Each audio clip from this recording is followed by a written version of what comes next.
सुट्टीच्या दिवशी काहीतरी खास आणि झणझणीत खायची इच्छा आहे? मग हा व्हिडिओ शेवटपर्यंत पहा. सुरुवात करूया फोडणीने. तेलात खडे मसाले आणि बारीक चिरलेला कांदा घालून तो छान सोनेरी होईपर्यंत परतून घ्या. आता यात तेजपत्ता आणि हिरवं वाटण घालून परता. हळद, लाल तिखट, धणे पावडर, कांदा लसूण मसाला, गरम मसाला, जिरे पावडर, कोथिंबीर घाला आणि छान एकत्र करा. आता बारीक केलेला टोमॅटो घालून मिक्स करा. सर्व मसाले तेल सुटेपर्यंत परतून घ्यायचे आहेत.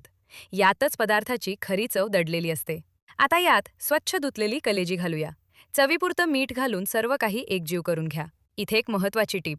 लक्षात ठेवा, कलेजी जास्त वेळ शिजवू नका, नाहीतर ती कडक होऊ शकते. झाकण ठेवून वाफेवरच शिजवा.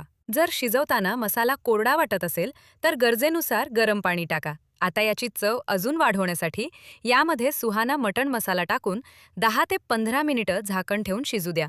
पहा किती सुरेख तरी आली आहे. शेवटी वरून बारीक चिरलेली कोथिंबीर घाला. तयार आहे आपली झणझणीत कलेजी मसाला. गरमागरम भाकरी किंवा चपातीसोबत याचा आस्वाद घ्या. रेसिपी आवडली असेल तर लाईक आणि सबस्क्राईब नक्की करा.